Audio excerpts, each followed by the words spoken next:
All right. Good afternoon, everybody. My name is Joe Sopcisak. Again, I am the Technical Integration Officer and Senior Advisor in the Office of the Secretary of Defense in Washington, D.C. So normally before I go into the nitty-gritty of exactly what we do, how we do it, and why we want to do it, is I know the governments are obviously much different across the world. I kind of want to give a layout of how we are organized here. So obviously we have the Secretary of Defense, and then we have a number of offices of Undersecretaries of Defense, and then a number of Assistant Secretaries of Defense, a number of Deputy Assistant Secretaries of Defense, and then the Action Officer level beneath those. So we sit within the Assistant Secretary of Defense for Industrial Base Policy. You'll hear me refer to as IBP. And my office, the MCEIP office, sits within the Industrial Base Resilience Office. If you were in the plenary yesterday, my DASD for Industrial Base Resilience, Ms. Halima Najib-Locke, just walked in. If you heard her plenary yesterday with Ms. Julia Sicardo from DOE, that was kind of the intro to some of the higher level details that I will go through here. As I had mentioned, we're within DASD IBR for Industrial Base Resilience, and then the MCEIP office, which stands for Manufacturing Capability Expansion and Investment Prioritization. MCEIP is the primary investment branch of the Office for Industrial Base Policy. It's made up of the Defense Production Act Title III, which I'm sure a lot of you are very familiar, the less familiar but just as important IBAS portfolio, which is Industrial Base Analysis and Sustainment. And then equally as important, but even lesser known, is Defense Production Act Title I, which also sits within MCEIP. That is where the DPAS systems, Defense Purchases Allocation System, as well as DXDO rated orders, and working on making sure that the defense is able to get what it needs in a timely fashion. So these are the three major authorities that sit within the MCEIP office. So what does MCEIP do? I'm not going to read this verbatim. Very basically, our role as it fits into industrial-based policy and industrial-based resilience is to make sure the warfighter has what they need at the end of the day. That could be anything. So even though I'm going to talk a lot about munitions, obviously critical and strategic materials, other areas, we can't also forget that this is also for the entire spectrum for the defense industrial base. We are focused on some areas, but our goal at the end of the day is making sure the warfighter has every capability, technical, non-technical, that they need. If you haven't heard of, I highly suggest doing a simple Google search of Executive Order 14017. It was in very layman's terms, it was us taking a look at what we need for the warfighter, how we get it to the warfighter, and where are the major gaps? Where do we have weaknesses in the supply chain? So you'll hear me referred to as EO 14017. The nexus of that ended up with identification of these 5 key sectors that the Department of Defense identified, where we are, 1, focused, and 2, we're focused on it because we identified significant gaps in those supply chains, and we therefore need to either via investment or policy address those gaps for the warfighter. Obviously, we're here today to talk about strategic and critical materials. The great thing about this sector is, and being focused in this sector, is none of the other 4 sectors exist without this one. There are no weapons, there are no batteries, there's no casting forgings, there's no microelectronics without the strategic and critical materials that enable them. Again, I suggest looking at that document. There is a ton of information in it, but the big takeaway is the sector challenges that were identified specifically for strategic and critical materials. There are major sector challenges in an analysis done for each of these in that executive order, but specifically for the sector that we're here today to talk about, concentration of supply, we know where that concentration is, single source suppliers, and in some instances for domestic no source suppliers, price shocks. I mean, we are seeing it right now with China stockpiling cobalt and controlling the commodity prices of cobalt. How do we deal with foreign entities coming in, flooding the market with material, and making what was financially successful not really financially achievable? human capital gaps, and obviously conflict minerals and organized crime in certain places throughout the world. What is MCEIP trying to do? We are calling it mine to application. We're trying to establish domestic mining, recycling. You could throw recovery in there as well with recycling for mine to application. So we're talking raw material out of the ground to a hypersonic weapon, raw material out of the ground into a battery that goes into a defense system. Very recently, I've had a lot of engagements, and people ask, do you care about this element? Do you care about this element? Do you care about this? One of the ways to kind of answer this question more broadly is we took the periodic table and we identified the 4 major sectors and then pulled out rare earths on their own and identified each element, why it's important to defense. I won't go through here and go through why. The obvious ones are, okay, microelectronics, germanium, and gallium. Makes sense, right? Gallium arsenide wafers, gallium nitride wafers, etc. Castings and forgings, you'll see a lot of titanium, iron, chromium, nickel, all the alloying elements. This will eventually end up on our website. If the easiest way to get there, MCEIP is such a weird acronym. If you Google MCEIP, you're only going to go to one place, and it's our website. And eventually this periodic table will be there for everybody to refer to. This is just a disclaimer. That periodic table isn't necessarily an official list. It doesn't give priority. It doesn't guarantee funding. It is just a way for us to say, here's why the DoD cares about it in the specific sector that it's aligned with. So I want to go through what is the DPA and what is IBAS. What does it mean? How do you get money? How do you apply? The DPA authorizes the president, and that's what's important here. DPA's authority comes from the president and the president alone. And that comes in the form of what's called a presidential determination, and I'll talk about that in a few minutes. Very similar to the overall IBAT, MCEIP, IBR, and IBP mission and focus. We are trying to reduce the nation's reliance on foreign supply chains for not only the entire defense industrial base, but again, back to EO 14017, very focused on those 5 key sectors that were identified. Do I qualify for DPA Title III? The first barrier to entry is meeting the statutory criteria. There's 3 here. I'm not going to read them. They're very, I'll put it this way. Everyone in here cares about critical strategic materials. You can make the argument very easily for these 3 very quickly. So those are the 3 statutory criteria. Does the defense care about it, et cetera, et cetera? Okay, what kind of project can be funded by DPA Title III? Sustaining critical production, commercializing R&D, and scaling emerging technologies. I don't necessarily want to say that means we can do everything, but we can almost do everything. So sustaining critical production. We have a single source of supplier of A. They are about to go out of business for reasons 1, 2, 3. Without them staying, overnight we would lose a critical capability for the defense industrial base. We can't let that happen. DPA Title III has the ability to come in and sustain the critical production by keeping that company financially stable. Commercializing R&D. This is the one area where for DPA Title III specifically, not IBAS, I will get there, but for DPA Title III specifically, we don't do R&D.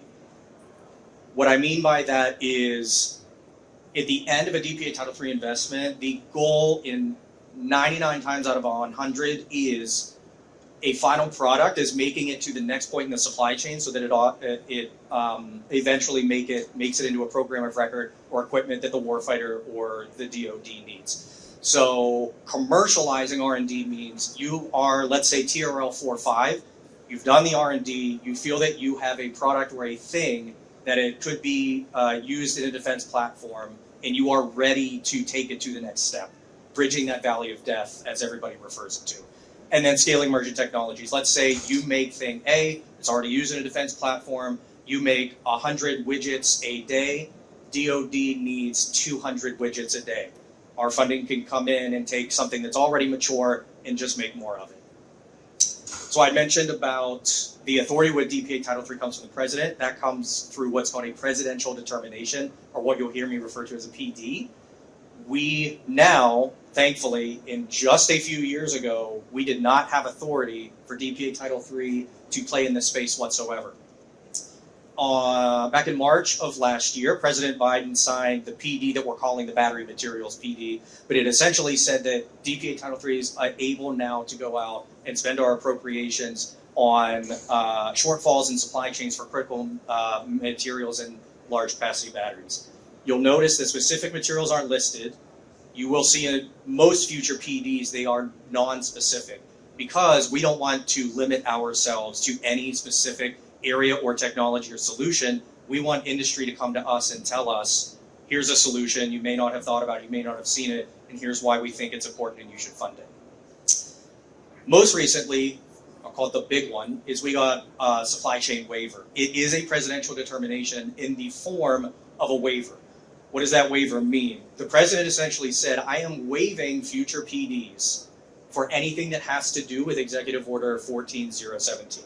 So those 5 sectors that I mentioned earlier, this waiver of statutory requirements now means that if it is in 14017, those 5 major sectors, or the strategic enablers, including workforce development, we have the authority. We receive money through, everybody here is talking about the IRA. We receive supplemental appropriations through the Inflation Reduction Act. We received supplemental appropriations through the Ukraine supplemental, both of which focused in part for critical and strategic materials for the defense industrial base. How does it work? It's very simple. This is probably the easiest pathway to get, one of the easiest pathways to get government money. It's an open FOA. It is always open. No, there is no timeline. No, you don't have to worry about when you submit. It is open. It's always open.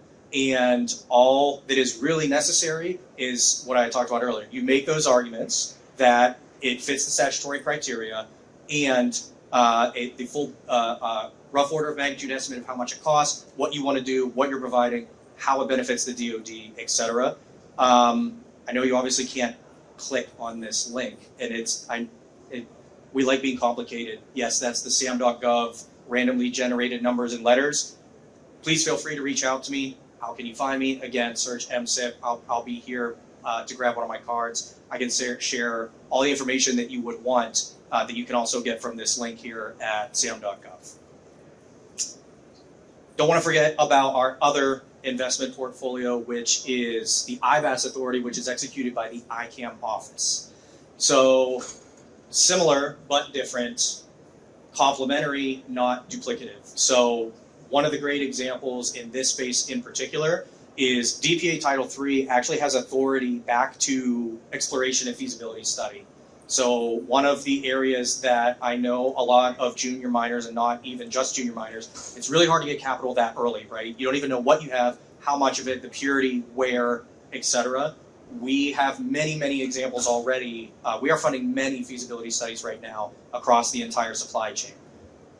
That's Title III. IBAS, we are very processing focused. For those of you that are familiar, $288 million award to Linus very recently from the ICAM IBAS portfolio. Linus is an Australian company operating in Texas in the United States. IBAS is highly focused, again, on the processing side, but then also they have a very, very heavy workforce development presence as well.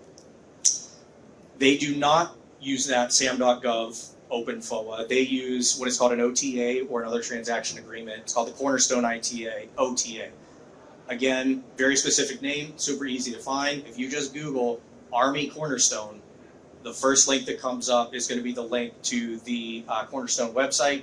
It is free to join the consortium on Cornerstone. It's very easy. That is really the prerequisite to get funding, is you have to be a member of Cornerstone. Again, very easy process to join.